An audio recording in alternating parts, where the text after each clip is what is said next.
Welcome to ஐரக்ஷன் channel. எங்களோட videos உங்களுக்கு பிடிச்சிருந்ததுன்னா லைக் பண்ணுங்க, கமெண்ட் பண்ணுங்க, ஷேர் பண்ணுங்க, மறக்காம சப்ஸ்கிரைப் பண்ணுங்க. ஓகே, இப்போ என்ன வீடியோ பார்க்கலாம்? பிலிப் சேனல் தான் பார்க்க போறோம். நிறைய பேர் பாபா ரோஸ்ட் கேட்டிருந்தீங்க, அதான் பார்க்க போறோம். பார்க்கலாமா? ஓகே. வணக்கம்.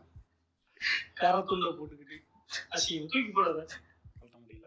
எங்க இருந்து இந்த மாதிரி அவுட்டேட்டட் ஷர்ட்ஸ் வாங்கிட்டு வரேன். காய்ச்சிருக்காங்க அவ்வளவுதான். வணக்கம். இன்னைக்கு நடக்க போற நிகழ்வு வந்து வரலாற்றில் ஒரு முக்கியமான நிகழ்வு பிலிப்புக்கு. ஏன்னா இது வரைக்கும் ரிலீஸ் ஆன படத்துக்கு நம்ம ரோஸ் பண்ணியிருக்கோம். ரிலீஸ் ஆகிறதுக்கு முன்னாடியே ஒரு படத்தை ரோஸ் பண்ணிருக்கோம்.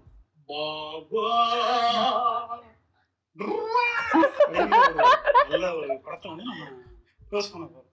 சரி, இந்த படம் 20 வருஷம் கழிச்சு ஏன் ரீரிலீஸ் பண்ணணும் அப்படிங்கிற ஒரு கேள்வி இருக்கு. நான் சொல்லுங்க, நீ பாத்துக்கலாம், யாரும் பெரிய ஆளு பாத்துக்கலாம். இன்னைக்கு கத்திர போட்டி இருக்கு, யாரும் பாத்துக்கலாம்.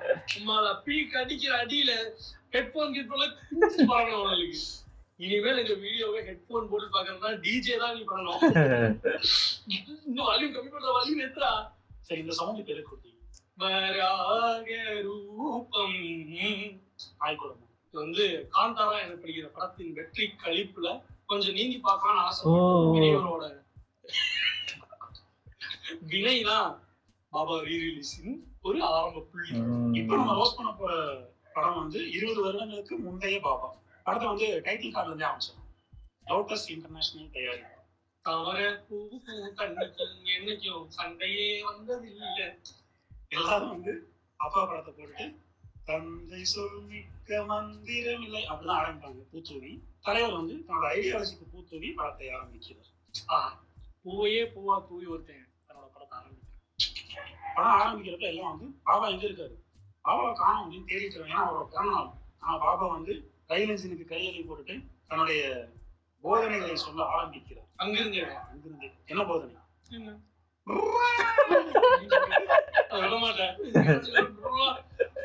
தன்னுடைய போதனைகளை சொல்ல ஆரம்பிக்கிறார். வாழ்க்கையில 3 பருவங்கள் இருக்கு அப்படின்ட்டு 3ஐயுமே வந்து செயல்முறை பாட்டு இப்படி அறிவுரைகளை பாடலா சொல்லிட்டு பாபா வந்து வீட்டுக்கு வர்றாரு. எல்லாம் கேட்கறாங்க, பக்கத்துல எதுவும் என்ன வெளியே போயிட்டு சுத்திட்டு இருக்க அப்படின்னு கேட்கறாங்க. எனக்கு அவர் சொல்றாரு, பெருசு பொம்பளை பிள்ளைங்க ஊரை சுத்தனா கெட்டு போயிடுவாங்க, பசங்க வீட்டுக்குள்ளே இருந்தா கெட்டு போயிடுவாங்க அப்படின்னு சொல்லிட்டு ஒரு முத்தை இருக்கிறார். பூமர் பாபா 20 வருஷம் கழிச்சு நீ தேடல வரப்போகுது. எந்த மாற்றங்களும் இந்த சீன்ல எனக்கு தெரிஞ்சு வசனமாவே எந்த மாற்றமும் இருக்காது. கல்லடி வளர்ப்பா பாபா. படத்துல வந்து அடிக்கடி ஒரு விஷயம் சொல்லிட்டே இருக்கும். பாபா வந்து ஒரு புதிர், அவரை புரிஞ்சுக்கவே முடியல அப்படின்னு சொல்லி மனுஷனா இல்ல வேர்டு பசலாங்கிற கேள்வி எனக்கு வந்துகிட்டே இருக்கு. தொடர்ச்சியா சொல்லிக்கிட்டே இருக்காங்க. பாபா ஒரு புதிர் கேளுங்க. Asking who is he, what is he, what is his preferred form அவர்கிட்ட கேட்டீங்கன்னா அவரே சொல்லுவார். I identify myself as this and this, you should call me this and this அப்படின்னு சொல்லி ஒரு முடிவு கொடுப்போம். அதெல்லாம் சொல்லுங்க, எந்த பக்கம் சாயாது பாபா அப்படின்னு சொல்லி. நடுநிலைங்கிறது குற்றவாளியின் பக்கம் நிற்கிறது அப்படின்னு ஒரு சேயிங் இருக்கு. அப்படிங்கிறத நீங்களே பல முறை வீடியோல சொல்லியிருக்கேன். அதை வந்து எந்த பக்கமும் சாயாத பாபா அப்படிங்கிறது மூலமா பாபா சொல்லிக்கிறாரோ அப்படிங்கிறது இங்க ஒரு தகவல். அடுத்து ஹீரோயினோட இன்ட்ரோ. ஃப்ரெண்டை ட்ராப் பண்றதுக்காக பாபா வந்து ரயில்வே ஸ்டேஷன் போறாரு. ரயில்வே ஸ்டேஷன்ல சாமுண்டிய எதாச்சியா தலையில பெட்டி வச்சு சாமுண்டீஸ்வரி தலையில பெட்டி வைக்கிறாரு. வச்சோம்னா அங்க ஒரு கலகலப்பாகுது, ஒரு கைகலப்பாகுது, சலசலப்பு நேருது, ஒரு கிளுகிழப்பா இருக்கு. இதெல்லாம் பாபாங்கிறது இரட்டை கிழக்கு தானே. பாபாங்கிறது நம்ம சலசலப்பு, கலகலப்பு, கலகல. இந்த சலசலப்பு நேர்ந்துட்டு இருக்கப்ப அவங்க அப்பா வந்துடுறாரு. வந்தவொன்னா அவங்க அப்பா பார்த்து கேட்கிறாரு, என்ன அவங்க பொண்ணா பையனா பார்த்து இருக்க சொல்லுங்க அப்படிங்கிற மாதிரி வான் பண்றாரு. ஏன்னா எதிர்த்து பேசிட்டாங்களாமா, ஜீன்ஸ் போட்டிருக்காங்க. உடனே வந்து இந்த ஒரு முச்சை இருக்கிறார் கோபம். சாமுண்டீஸ்வரிக்கும் பாபாவுக்கும் நடுவில் சலசலப்பு நடந்துட்டே இருக்கு. இதற்கிடையில மாடியில வந்து எக்ஸசைஸ் பண்றதுக்காக சாமுண்டீஸ்வரியும் அவங்க சிஸ்டர் அண்ட் கோலாம் வர்றாங்க. ஒரு அருமையான காட்சி. இந்த மாடர்ன் இன்ஸ்டாகிராம் பேஸோட ஒரு பழைய வருஷம்னா வந்து இந்த காட்சி கண்ணுக்கு நிறைவா இருக்கு. இப்ப இன்ஸ்டாகிராம்ல அந்த ரீல்ஸ் எல்லாம் ஒர்க் அவுட் ரீல்ஸ் எல்லாம் போறாங்கல்ல, அதை பாக்குற மாதிரி அப்ப மாடியில எல்லாம் உட்காந்து பாத்துட்டு இருந்தாங்க. ரீல்ஸ் எல்லாம் போய் ஒரு சில கமெண்ட் போட்டுருப்பாங்க, உடலை காட்டுகிறீர்களே டோலி, இது கலாச்சாரத்தை சீர்கிற ஒரு விஷயம் இல்லையா எல்லாம் கமெண்ட் போட்டுருப்பாங்க. பூவர்ஸ், நீங்கள் வீட்டில் செய்யும் வேலையிலே எவ்வளவு எக்ஸசைஸ் இருக்கிறது தெரியுமா அப்படின்னு அன்னைக்கே ஒரு பூமர் வந்து பேசியிருக்காரு. அதுல நிறைய ஆசனம் சொல்லுவாரு. உட்கட்டாசனம், நிமிர்ந்த நிலைனா கட்புட்டாசனம், துணியை துவைச்சு புரிஞ்சா கைவெல்லாம் சொல்லலாம். அப்படி உட்கார்ந்து இருந்துச்சுன்னா குடும்பத்தா சொல்லலாம். கோலம் போடுறது சும்மா சொல்றாரு. அப்படி அவ்வளவு ஆசனங்கள் இருக்கு என்று சொல்வீர்கள் என்றால் நீங்க செய்யுங்க, எல்லா வேலையும் நீங்க செய்யுங்க, உங்களுக்கு அத்தனை நன்மைகளும் வரட்டும். ஒருவேளை அப்படி செஞ்சிருந்தா ஆண்களும் ஸ்டிக் ஃபிகர் மாதிரி இல்லாம இன்னும் கொஞ்சம் பிளெக்சிபிளா இருந்திருக்குமோ என்னவோ.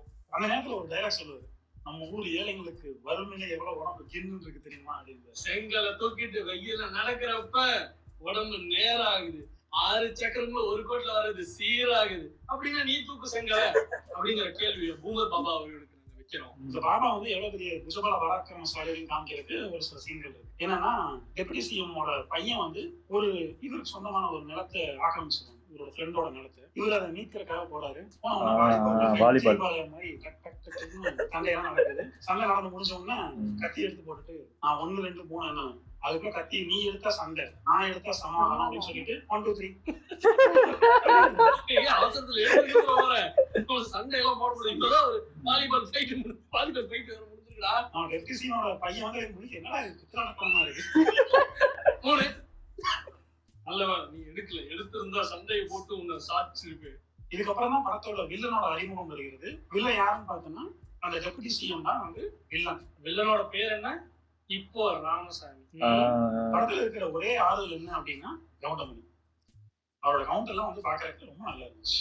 அவர் பண்ற ஒவ்வொரு சேஷ்டைகளா இருக்கட்டும், அவரு வாயை கொடுத்து மாட்டிக்கிறது, அப்பப்ப வந்து கடக்கு மடக்கா பேசி அடி வாங்குறது, அப்புறம் இந்த தியேட்டர் சீன்ல பெண்கள் கிட்ட சிம்மிசம் பண்றது செமையா இருக்கு. அவரு ஸ்கிரீன் வந்தாலே செமையா இருக்கு. அந்த கவுண்டமணி எடுத்திருக்கும் கேரக்டரோட பெயர் அண்ணாமலை.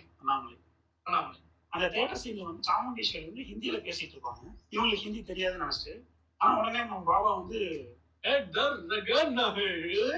பயங்கரமா ஹிந்தியில பேச ஆரம்பிச்சாரு. உடனே அண்ணாமலைக்கு வந்து அவன் எங்க பாபா இதெல்லாம் கத்துக்கிட்டேன், குண்டு செட்லயே கூட ஓட்டிட்டு இருந்தா இப்படித்தான் இருக்கும் அப்படின்னு சொல்லிட்டு நம்ம பாபா சொல்லுவார். பாபாஜிக்கும் அண்ணாமலைஜிக்கும் ஒரு சின்ன கான்வர்சேஷன். இந்த படம் வந்து உண்மையிலேயே ஒரு ஃபியூச்சரிஸ்டிக் மூவி. ஹிந்தி இம்போசிஷனுக்கு சப்போர்ட் பண்ணிட்டு இருக்கிற அண்ணாமலை ஜி விஷுவலா காமிச்சு. அந்த காட்சியில ரொம்ப முக்கியமான ஒரு அட்வைஸ் வந்து பாபா உள்ள வரும்போது அண்ணாமலை வந்துட்டு லைட் எல்லாம் போடுங்களா அப்படின் போது பாபா சொல்றாப்புல, அண்ணாமலைஜி நமக்கு கெட்ட பேர் வாங்கி தரதுக்கு வெளியில வாங்க கூட இருக்கிறவங்களே தான். அது ஒரு ரியல் லைஃப் இன்சிடென்ட் ஞாபகப்படுத்துகிறதோ இன்னைக்குமே பார்த்தாங்கன்னா கனெக்ட் ஆகும். அண்ணாமலைஜி பாபா வந்து கடவுள் நம்பிக்கை இல்லாத ஆளு. அவர் வந்து மார்க்கெட்ல ஒரு சீன் வந்து தூங்கிட்டு இருக்காரு. ஃபிங்கர் போனர் மார்னிங் விட்டு அவரையே அறியாம அவரோட ஃபிங்கர்ஸ் உடனே ஒரு யானை வந்து ஆசீர்வாதம். எப்படி கடவுள் நம்பிக்கை இல்லாத ஒரு ஆளுக்கு அந்த யானை அதுக்குன்னே பழக்கப்பட்ட யானை, அதுக்கு தெரிஞ்ச ஒரே வேலை இப்படி பழம் ஆனா அந்த இடத்துல பழமும் கொடுக்காம 5 ரூபாய் காயினும் கொடுக்காம தனக்கு கடவுளாசி வந்துதான் நம்புறான் பாபா. இப்ப நீங்க சொன்னதெல்லாம் எல்லாமே யானை இன்னொன்னு பண்ணுது. என்ன பண்ணுதுன்னா சாமுண்டீஸ்வரியை பாபா கிட்ட தள்ளி விட்டு 2 பேருக்கும் ரொமான்ஸ் வர்றதுக்கு ஒரு காரணமாகவும் அமையும். அதற்கப்புறம் அந்த வளர்ப்பு யானை எப்படி கொல்லப்பட்டது அப்படிங்கிற கேள்வியை நம்ம எழுப்பி ஆகணும். இல்லையா செத்த மாதிரி காமிக்கலையே, அது கடைசியா தண்ணியெல்லாம் சொல்ற மாதிரி வேற யானை காவேரி கிடையாது. ஒரு விஷயம் நோட் பண்ணனா முதல்வன் படத்துல ஒரு டயலாக் வரும், இந்த ஜாதகம் எப்பேற்பட்ட ஜாதகம் தெரியுமா, ராஜாஜிக்கு அப்புறம் இந்த ஜாதகம் இப்பதான் நான் பாக்குறேன் அப்படின்பாங்க. இந்த படத்துலயும் அதே மாதிரி ஒரு டயலாக் வரும், இப்படிப்பட்ட ஒரு ஜாதகத்தை வந்து பார்த்ததே இல்லை அப்படின்பாங்க. இவன் என்னவோ ஒன்னா வந்துருவான், என்ன வருவான், ஏதோ ஒண்ணு பெரிய ஆளா வருவான், நீங்க வேணா பாருங்க. எதுலன்னு சொல்ல மாட்டாங்க, ஒரு மாதிரி இதா சொல்றது. இவங்களை பொறுத்த வரைக்கும் இந்த நாடுங்கிறது அரேஞ்ச் மேரேஜ் மாதிரி, ஜாதகம் பார்த்து ஆட்சியை பிடிச்சிடலாம் அப்படின்னு சொல்லிக்கிட்டு இருக்கு. ஆனா வந்து கட்டம் சரியில்லைன்னு சொன்னவங்கதான் ஜெயிப்பாங்கன்னு கட்டம் சொல்லுது. இந்த படம் வந்து ஏன் சரியா ஓடல அப்படிங்கிறதுல தலைவருக்கு ஒரு மிகப்பெரிய ஈகோ இருக்கு. ஆனா ஏன் ஓடல அப்படின்னா பார்க்கும்போதே தெரியுது, ரொம்ப லேமான ரைட்டிங்கா இருக்கு. இதுக்கு முன்னாடி வந்து என்னென்ன படங்கள் எல்லாம் அவருக்கு வந்து சில ஃபார்முலா ஒர்க் அவுட் ஆச்சு, அதெல்லாம் சமையல் இருக்குன்னா உட்காந்து எழுதிட்டு அதையெல்லாம் திரும்ப கடைபிடிக்கிறது, அந்த பொண்ணுங்களுக்கு அட்வைஸ் பண்றதா இருக்கும், இந்த மாதிரி விஷயங்களெல்லாம் பண்ணிட்டு இருக்கிறதுனா வந்து பார்த்தாலே தெரியுது. அதற்கு எல்லாம் மணிமுகமா தான் ஆவனா சண்டைக்கு போறப்ப தலையில கட்ட கட்டின்னு வந்துடுறாரு, ஏதோ ஒரு கட்டளை வேலை ஜல்லி போலாம ஒரு காட்சி அமைப்பு, சின்ன வீடா வழக்கமா ஒரு சாங் போட்டிருந்தாங்க, சாங் போட்டிருந்தாங்கன்னா கன்வின்சிங்கா இருந்திருக்கும். அது இல்லாதது பாபா வந்து இமயமலை போறாரு. எப்படி போறாருன்னா திவ்யானந்த பாரதி வந்து கூட்டிட்டு போறாரு. யார் திவ்யானந்த பாரதி என்றால் மனப்பிறகு ஏற்பட்டது போல அங்க சுத்திக்கிட்டு, the world is very big, the life is very short, கற்றது கையளவு கல்லாதது உலகளவு. பாபாவுக்கும் திவ்யானந்த பாரதிக்கும் ஒரு பெரிய வித்தியாசம் இல்லை. 2 பேரும் வேலை இல்லாம தான் இருக்காங்க. 2 பேரும் ஏதோ ஒன்னை உளறிக்கொண்டு இருக்கிறார்கள். அதுல பெரிய மீனிங் இருக்கிறதா 2 பேருமே நம்பிட்டு இருக்காங்க. சோ எனக்கு இந்த திவ்யானந்த பாரதியார் எங்கேயோ பார்த்துக்கவே அதே நம்ம ஜக்கி மாம்ஸ் என்பது போலான ஒரு தோற்ற அமைப்பு உச்சரிப்பு வசன உச்சரிப்பு மொழிகள்லயும் அவர் வந்து தெரியலையே. சோ அவர் வந்து இமயமலைக்கு கூட்டிட்டு போறாரு. கூட்டிட்டு கையை பிடிச்சு கூட்டிட்டு போறாரு. கையில ஒரு போர்டு இருக்கு, சேல்ஸ் ஆயில். தன்னை எரியாமலே ஒரு பாபா வந்து என்ன கேம்பெயினுக்குள்ள உள்ள போறாரு. இப்படி அவர் வந்து இமயமலை கூட்டிட்டு போறாரு. அங்க இமயமலையில அவர் பல விஷயங்களை பாக்குறாரு, பல அதிசயங்கள் அவர் கண்ணுல தென்படுது. இதெல்லாம் வந்து நிஜமாவே அவர் கண்ணுல தென்பட்டுதா இல்ல இந்த திவ்யானந்த பாரதி கொடுத்த ஆசிட் ட்ரிப்பின் வேலைகளா அப்படிங்கிற கேள்வி எனக்கு இந்த அளவு இருக்கு. நிஜத்தை அவன் இதெல்லாம் பார்த்துக்கவே மாட்டேன்ல. அதுக்கப்புறம் கோயின்சிடென்ஸா நடந்த விஷயங்கள் எல்லாத்தையும் அவர் வந்து கனெக்ட் பண்ணிக்கிறது தான் பாபா படத்தின் கதை. இப்படி இமயமலை போற பிரதிபலனா அவருக்கு வந்து 7 மந்திரங்கள் கிடைக்கப்படுகிறது. அந்த 7 மந்திரங்களையும் அவர் வந்து எப்படி யூஸ்ஃபுல்லா செலவு பண்றாரு அப்படிங்கறத நம்ம அடுத்த பாகத்துல பார்க்கிறோம். இந்த படத்துல எல்லா மந்திரத்தையும் வீடா போக வைக்கிறாங்க. பட்டத்தை கொண்டு வரதை வந்து 2 தடவை இப்படி பாலா போன பட்டத்தை வாங்காது பதிலா நம்மளுடைய பிரைம் மினிஸ்டருக்காக பட்டத்தை வாங்கி கொடுத்துருக்காங்க. வெள்ளம் பேர் என்ன இப்போ ராமசாமி. இந்த 7 மந்திரங்கள் ஏன் கொடுக்கப்பட்டது அப்படின்னா ஆசைகள் எல்லாத்தையும் துறக்கணும் அப்படிங்கிறதுக்காக பாபாவுக்கு கொடுக்கப்படுகிறது. ஒவ்வொரு மந்திரத்தையும் யூஸ் பண்ண தன்னுடைய ஆசைகள் எல்லாத்தையுமே வந்து துறந்துடுறாரு பாபா. அப்படின்னு நீ நினைக்கிறியா? நம்புறியா? எனக்கு என்ன டவுட்டா இருக்கு அப்படின்னா, மேல பாபா கேங்குக்குள்ள நம்மால் ஒருத்தன் உள்ள போனோம்.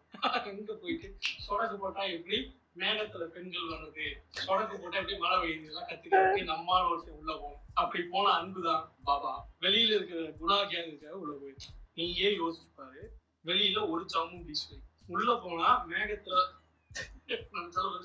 டெம்பரேச்சர் வேற சில்லுன்னு இருக்கு, பட்டா மழை பெய்யுது.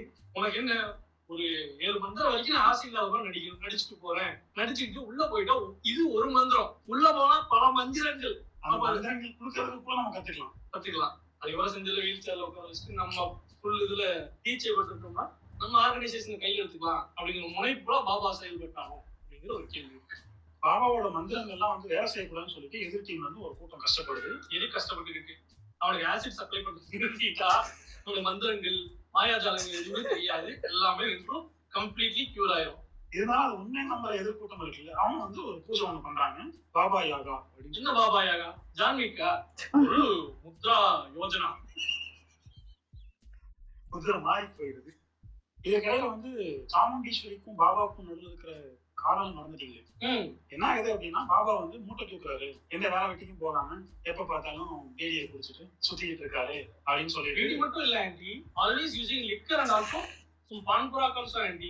in one time அவன் ஒரு சண்டைக்கு வரப்ப எல்லாமே போட்டு அது பார்த்தாதான் சொல்லி தலை கிருகிருன்னு அப்படி இருக்கிறத எப்படி வீட்டுல கட்டி கொடுப்பாங்கன்னு சொல்லிட்டு வீட்டுல வந்து வேண்டாம்னு சொல்லிடுவாங்க. இதை தெரிஞ்சுக்கிட்ட பாபா வந்து டி அடிக்ஷன் சென்டருக்கு போய் ஜாயின் ஆகிறான், தன்னை சுத்தப்படுத்திக்கிறான், டீடாக்ஸ் செய்யறான், உடம்பு மெருகேற்றான். அதுதான் இல்ல, பெண்கள் வேண்டாம் அப்படின்னு முடிவு எடுக்கிறாரு. ஆறா புண்ணில் அழுந்து கிடவாம உயிரா உய் அப்படிங்கிற மாதிரி மாயா மாயா அப்படின்னு சொல்லிட்டு பாட்டு பாடுறாரு. இந்த படத்துல பாபா பிற்போக்குத்தனமா பேசுறாரு, பாபா பெண்ணடிமைத்தனமா பேசுறாரு, பாபா வந்து அரசியலாம தப்பு தப்பா பேசுறாரு. பாபா பாபா பாபாங்கிரி இந்த பாபா ஆனா பெண்ணா? பாபா ஆண் தானே. ஆணுனா இன்பொழு, பெண்ணுனா இழுப்பொழு, அதுதான மரியாதை பாப்பான் அப்படின்னு சொல்லி என்ன இப்ப எப்படி மவ்வீர் ஒற்றைந்து உயிரீர் ஒப்பவும் அப்படிங்கிற விதிப்படி பாப்பான். இந்த படம் வந்து காலம் தாண்டி போற்றப்படுறதுக்கு ஒரு முக்கியமான காரணம் என்னன்னா, படத்துல வந்து வர்ற அரசியல் சார்ந்த கருத்துக்கு. ஒரு சீன்ல வந்து வில்லன் சொல்றாரு, ஏய் பாவா நம்ம பக்கம் வந்துட்டாரு பூஸ் அடிக்கல அப்படிங்கிறாரு. உடனே இவருடைய தேர்தல் பிரேக் பண்ணிட்டு கேமரா சொல்றாரு, நான் உங்க பக்கம் இல்ல அவங்க பக்கம் அப்படிங்கிறாரு. இவங்க பக்கம் தள்ளு தள்ளு, இவங்க பக்கம் எங்க பக்கம் இல்ல தள்ளு இல்ல. வில்லன் என்ன சொன்னேன்? இப்போ ராமசாமி உங்களுக்கு இப்ப மட்டும் இல்ல, எப்பவுமே வில்ல ராமசாமி தெரியலையே முடிச்சிட்டாங்க. ஏன் அந்த இப்போ ராமசாமி எனக்கு தெரியல. அது ஏன்னு நிறைய இது சொன்னாங்க, நிறைய அரசியல் இதா சொன்னாங்க. 1-2 புரிஞ்சு 1-2 புரியல. ஆமா, நிறைய பேரு ஒண்ணும் புரியல. நான் அந்த படம் வந்து நான் சின்ன வயசுல வந்து பார்க்கும்போது அப்போல்லாம் அந்த பாபா ஸ்டிக்கர்லாம் வாங்கி ஒட்டிட்டு கிடப்பேன், பயங்கரமான இதா இருந்தேன். இப்போ ரஜினி அந்த பாபா பாபா எங்க பார்த்தாலும் அந்த சிம்பிளை காட்ட வேண்டியது, இதெல்லாம் நம்மளும் பண்ணிட்டு இருந்தோம். அதே மாதிரி அந்த கத்தியும் வித்தாங்க, கத்தியும் பொம்மை கத்தியா வித்துட்டு இருந்தாங்க.